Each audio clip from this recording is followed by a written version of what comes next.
In episode 16, we provided evidence compiled by Q-World Labs, utilizing space-time diagrams, that faster-than-light travel is a physical impossibility, as it introduces unresolvable paradoxes. However, in this episode, we shall investigate the concept of faster-than-light travel once again, but from a slightly different perspective. In this episode, we shall present a solution for the cosmological history of the speed of light, and discuss how this relates to the concept of faster-than-light travel. In doing so, we shall ask three fundamental questions. Number 1, what are the limits of faster-than-light propulsion? Number 2, is the concept of warp drive a theoretically viable answer to interstellar travel? And number 3, is compliance with special relativity and general relativity enough? The first and most important fact to understand and retain, is that nowadays, the speed of light is a definition, not a measurement. This is an extremely important fact, and we urge our viewers to keep this one essential fact in the front of their minds at all times. So, now that we have emphasized this critical concept, what does our analysis cover? Well, firstly, we're going to look at the cosmological history of the cosmological constant. This relates to general relativity. Secondly, we're going to look at the cosmological history of the speed of light, and thirdly, we're going to summarize the key takeaways. But how are we going to execute our analysis? What is our methodology? That's a great question, I'm glad you asked. We're going to achieve this by firstly showing that our solution for cosmological constant in the present epoch is validated by physical observation, as published by the particle data group. Secondly, we show that our solution for the speed of light mirrors our solution for cosmological constant. And thirdly, we develop a mandatory dark energy horizon test applicable to all electromagnetic propulsion solutions. It should be noted that this test exists in addition to all present general relativity requirements. Let's now learn a little bit about the cosmological constant. What is the cosmological constant? To address this question, we need to be a bit more specific. The question we need to ask is, how does the standard model of cosmology perceive the cosmological constant? Well, standard model of cosmology doctrine perceives the cosmological constant as being an influence opposing gravity. This is because it was conceived by Albert Einstein in order to define the static universe.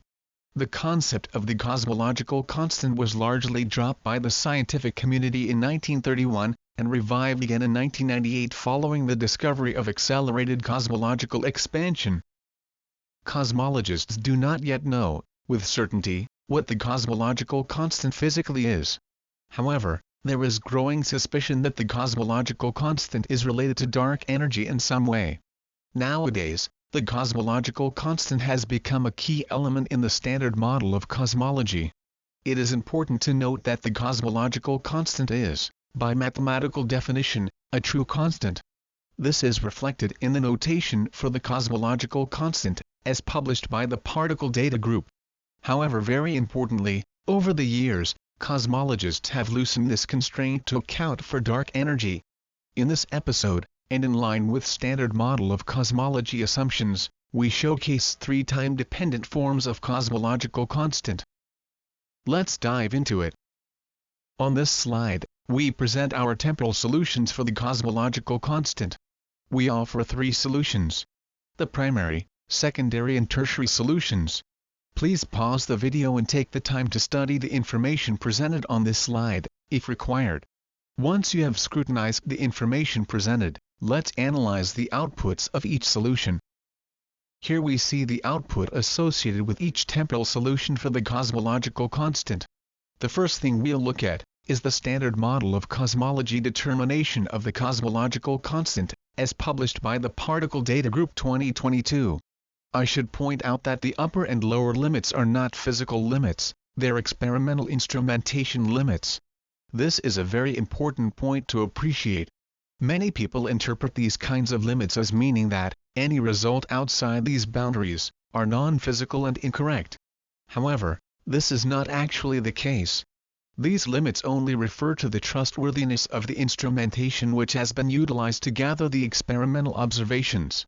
They do not exclude the possibility that the central value is totally incorrect to begin with. In other words, these limits relate to the instrumentation utilized, not the accuracy of the primary value obtained. Thus, these limits do not contradict our solutions in any manner. Please keep this in mind. The primary solution contains two variants. The T sub phi variant utilizes the stored 2020 cosmological age value of 14.57 gigayears. The T sub 0 variant utilizes the standard model of cosmology's cosmological age of approximately 13.8 gigayears. As can be clearly seen, the values of cosmological constant obtained from the primary solution are extremely close to the particle data group 2022 solution. Moreover, if we repeat this procedure for the secondary and tertiary solutions, we continue to see astonishing results with respect to the particle data group 2022 baseline. The results obtained are testament to the robustness of the electrogravimagnetic solution. I shall also point out that the results appearing in green reside within the particle data group 2022 limits. It is important to note that the particle data group value of cosmological constant is not a direct physical measurement, it is a derived value based upon the physical measurement of cosmic microwave background radiation anisotropies. Being a derived value, it is only relevant subject to the underlying assumptions within the derivation. This means that the tolerance value, in particular, only applies to the said assumptions. The most obvious assumption is that the cosmological constant is constant, by mathematical definition, as stated in Einstein's equation. Please note that the particle data group does not specify the cosmological constant, with the present epoch subscript 0. We've also included three special cases. The first special case replaces h sub 0 with h sub phi in the secondary solution, whilst applying t sub phi. This yields a present epoch cosmological constant result almost identical to the particle data group 2022 value. The second special case replaces omega sub 0 with omega sub phi, and h sub 0 with h sub phi in the secondary solution, whilst applying t sub phi, yields a present epoch cosmological constant result within particle data group 2022 limits. Finally, the third special case replaces omega sub 0 with omega sub phi, and h sub 0 with h sub phi in the tertiary solution, whilst applying t sub phi, yields a present epoch cosmological constant result, marginally outside the particle data group 2022 limits. What these results demonstrate is that the electrogravimagnetic construct has produced an astonishing and robust suite of temporal solutions for the cosmological constant. We have shown that three potential candidates exist, simultaneously satisfying particle data group 2022 present epoch estimates. So, which solution shall we move forward with? In other words, is it possible to thin out the herd? Yes, it is, and we will discuss this on the next slide. Thus far, we have seen that all of our solutions align well with the standard model of cosmology-derived value of cosmological constant, as published by the particle data group 2022. That is, 4 of 9 configurations utilizing the secondary and tertiary solutions fit within particle data group tolerance. It is important to note that the secondary and tertiary forms are actually derived from the primary solution. Unfortunately though, there are three flies in the ointment. That is, the standard model of cosmology values of dark energy parameter, power spectrum Hubble constant and cosmological age, are not constrained by the cosmic microwave background radiation temperature, and their combined application should be considered to result in guesstimates only. It is important to note that the cosmic microwave background radiation temperature is the most precise measurement yet gathered in cosmology. However, the primary solution is entirely constrained by the cosmic microwave background radiation temperature, along with the dark energy parameter, power spectrum Hubble constant and cosmological age. Therefore, moving forward, our variable speed of light analysis with respect to cosmology will only involve the primary solution. Let's now take a look at the cosmological history of the cosmological constant. Before we commence our journey through cosmological time, I shall emphasize that we have already accurately predicted the value of cosmological constant in the present epoch. Please keep this in the front of your minds at all times. The credibility associated with this achievement is required moving forward.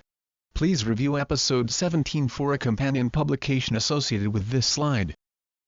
The first obvious point of interest is the instant of the Big Bang. Next, the moment when the cosmological constant transitions from positive to negative, at root 2T alpha, is also of significant interest. This is the first occurrence of the cosmological constant equaling 0. A second occurrence occurs at 7.3 billion years. From root 2T alpha to a half T sub phi, that is, at approximately 7.3 billion years, the cosmological constant was negative, then transitioned to positive values. As mentioned a moment ago, this is a second occurrence of when the cosmological constant equaled 0. The next significant cosmological event occurred when the universe was approximately 11 billion years old. At this moment, the cosmological constant peaked maximally, as indicated on the graph. So, how can we validate the late-stage cosmological constant results appearing on screen, against physical observation? Well, there actually is some experimental evidence supporting our results. Firstly, Fermilab assert that the universe began accelerating at approximately 10 billion years. This matches our calculation for when the deceleration parameter equaled 0, at approximately 9.6 billion years. Secondly, the particle data group estimates that the deceleration parameter was 0 at 7.7 billion years. This coincides with our calculation for when the cosmological constant equaled 0, at 7.3 billion years. Since the cosmological constant, dark energy parameter and deceleration parameter are all related, both Fermilab and particle data group results support our electrogravity-magnetic conclusions. Let's now take a look at the cosmological history of the speed of light. With the credibility of our temporal cosmological constant solution in place, we can now utilize the polarizable vacuum model of gravity and our primary solution, to plot the cosmological history of the speed of light. In the top left corner, we show two curves, that is, a red line and a blue line. The red line describes the speed of light with respect to the dark energy field only, that is, if all forms of mass energy were removed from our universe, and only the zero-point field remains. The blue line describes the speed of light in normal spacetime. We term this the baryonic field. The red line is separated from the blue line by an approximate difference of 9.5% with respect to the speed of light. This means that the speed of light in a remote region of the cosmos, representing the dark energy field, far, far away from any source of space-time curvature, is approximately 9.5% higher than the speed of light within a galactic structure. In this spoken example, the galactic structure represents the baryonic field. For the purpose of convenience, we have also introduced the concept of a speed of light operator. That is, the speed of light equals c, when c equals unity. As shown on the graphs, the dark energy field speed of light operator has only ever equaled unity, twice in our cosmological history. The first instance occurred at root 2T alpha, and the second occurred at a half T sub phi, that is, at approximately 7.3 billion years. In both instances, the cosmological constant equaled 0, which precisely mirrors the results obtained on the previous slide. It is also very important to note that, during cosmological inflation, the speed of light reached 10 to the power of 38 orders of magnitude greater than today. This may seem almost surreal, however, faster-than-light cosmological expansion is a fundamental requirement for cosmological inflation theory within the standard model of cosmology. So, our result for the speed of light at the end of the cosmological inflation period, that is, at 2T phi rho, aligns extremely well with the standard model of cosmology. Right now is the moment when the fact that the speed of light is a definition and not a measurement, becomes extremely important. The speed of light is defined for a region of perfectly flat space-time, that is, a region of space-time which contains no form of baryonic matter, dark matter, space-time curvature or electromagnetic radiation, whatsoever. This means that if we were able to remove all baryonic and dark matter from the universe, we would be left with the dark energy field only, that is, the quantum vacuum only, and more specifically, the quantum vacuum in its ground state, termed the zero-point field. However, for the conditions satisfying the definition of the speed of light to be exactly met, then the zero-point field cannot exist either. Hence, in the context of cosmological expansion, the only location this definition can hold true is at the leading edge of cosmological expansion, where space-time is created, but it is not known for certain if the zero-point field actually exists yet. We'll visualize this leading edge of cosmological expansion, which may only be 1 Planck length deep, more on the next slide, but for now, just keep it in mind. Recalling episode 6, we established that the photon is a massive particle. This means that the dark energy field is actually a massive photonic field. Therefore, the condition satisfying the definition of the speed of light can never be met. This means that, relative to the definition of the speed of light, the speed of light in the dark energy field requires its speed of light operator to be less than unity. We have calculated the dark energy field speed of light operator to be approximately 0.92. In other words, the speed of light in the dark energy field is approximately 8% lower than the definition of the speed of light. Similarly, the speed of light in the baryonic field is approximately 0.84, that is, approximately 16% lower than the definition of the speed of light. So, the obvious question now is, if the speed of light is a definition not a measurement, why do we seem to measure a value of speed of light very close to the definition, regardless of the ambient gravitational field strength? The answer to this question is extremely simple. The reason this occurs is because all of our instrumentation utilized to measure the speed of light, that is, our rulers and clocks, are immersed in the same gravity well as the speed of light experiment. Hence, all instrumentation is physically scaled by the same amount as the space-time curvature it is immersed within. Let's now look at what we've learned so far.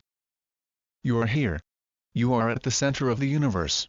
You are surrounded by a baryonic field, which is expanding at the rate of the power spectrum Hubble constant. The leading edge of this expanding baryonic field is termed the observable cosmological horizon. The speed of light everywhere within the baryonic field is approximately 84% of the definition of the speed of light. You are also at the center of a dark energy field. The dark energy field permeates and envelopes the baryonic field. The dark energy field is also termed the quantum vacuum, or more specifically, the zero-point field, that is, the term utilized to describe the ground state of the quantum vacuum. The expansion of the dark energy field precedes the expansion of the baryonic field, and its leading edge is termed the dark energy horizon. The dark energy horizon, just like the observable cosmological horizon, expands at the rate of the power spectrum Hubble constant. The speed of light at the leading edge of the expanding dark energy field is approximately 92% of the definition of the speed of light. Approximately 1 Planck length beyond the leading edge of the dark energy horizon exists the cosmological event horizon. The cosmological event horizon is true and pure nothingness, absent of all forms of mass energy, including the zero-point field, that is, not even the zero-point field exists in this region of nothingness. All we can be certain of is that its boundary must have some scale of size. If it didn't, then everything inside the black circle could not be quantified. Hence, our existence verifies the existence of the cosmological event horizon. In other words, our universe is analogous to a bubble of gas expanding in a fluid, but we don't know what that fluid actually is. We call this fluid nothingness, but it could be something radically different. The cosmological event horizon expands at the rate of the power spectrum Hubble constant, and the speed of light at this boundary is exactly equal to the definition of the speed of light. This is the only location in the universe where the definition of the speed of light actually applies. So far, we've learned that the cosmological constant and speed of light are not constants, they have evolved over cosmological time as described by the electrogravimagnetic construct.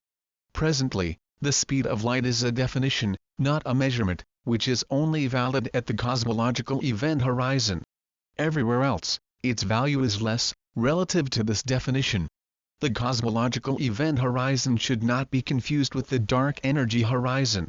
The dark energy field is a massive photonic field and therefore can't expand at the defined speed of light, it expands at a rate of the power spectrum Hubble constant. However, The speed of light at the dark energy horizon is approximately 92% of the definition of the speed of light. Any physical measurement of the speed of light in the laboratory is merely an approximation of its defined value for a flat space-time manifold. Experimental uncertainty precludes the possibility of exact confirmation of its defined value. Now, we shall reiterate an extremely important message from the previous slide. That is, if the speed of light is a definition not a measurement, why do we seem to measure a value of speed of light, very close to the definition, regardless of the ambient gravitational field strength? The answer to this question is extremely simple.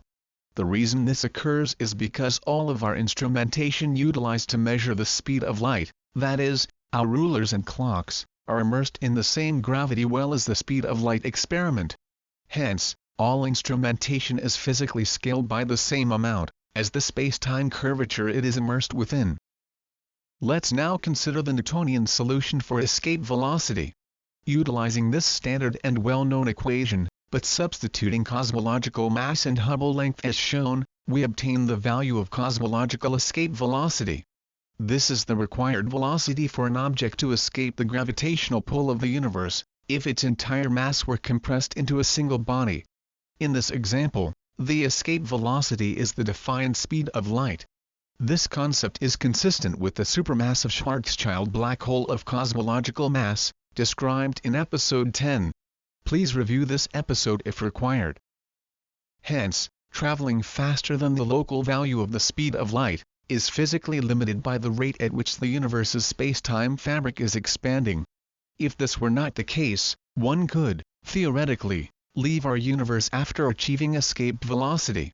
This may introduce a paradox. The speed at which baryonic matter may travel, assuming general relativity constraints are also satisfied, is limited to the speed of light at the dark energy horizon. General relativity is only 4 to 5% successful on a cosmological scale.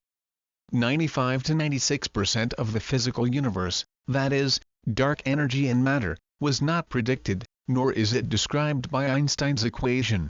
Simply put, agreeing with general relativity is not enough. Consequently, it follows that a propulsion solution which satisfies general relativity only, is insufficiently rigorous to be deemed cosmologically compliant. General relativity works well on an astronomical scale, but fails spectacularly by 95 to 96% on a cosmological scale. Hence, all solutions for electromagnetic propulsion must be shown to be cosmologically compliant, as well as being general relativity compliant. This is a critical requirement which cannot be avoided. Cosmological compliance requires that the limit of the expected value of electromagnetic propulsion velocity cannot exceed approximately 9.5% of the local value of the speed of light. The cosmological compliance condition is set by the speed of light at the dark energy horizon.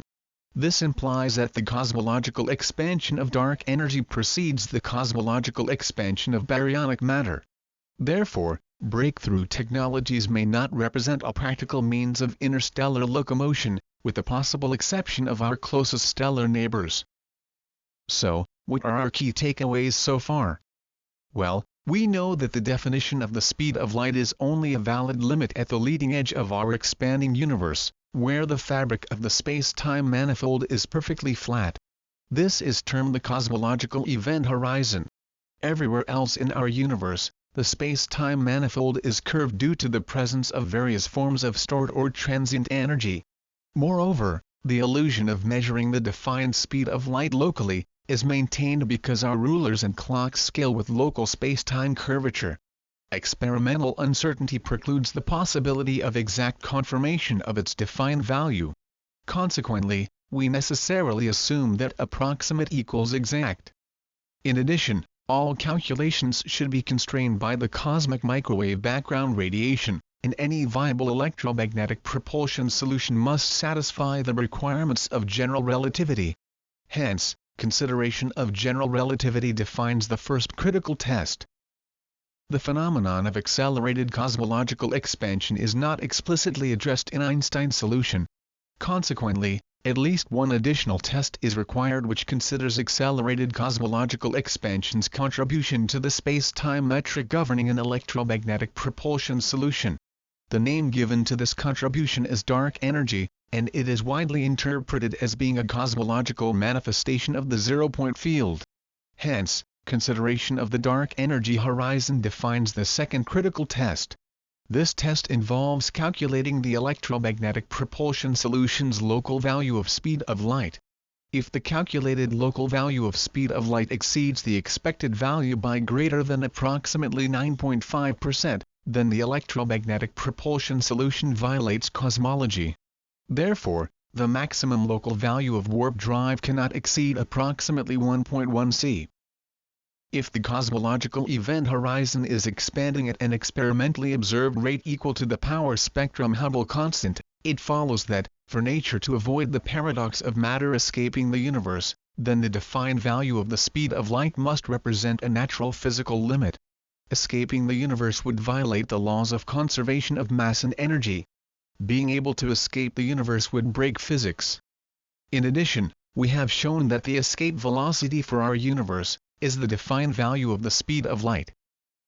Therefore, an approximate error of 9.5% exists in Einstein's predicted cosmological speed limit. Please note that the conclusions derived in this episode do not contradict the faster-than-light conclusions derived in episode 16.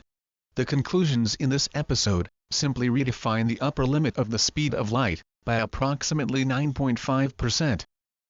For viewers wishing to consult literature relevant to this episode, you may do so by accessing the links shown.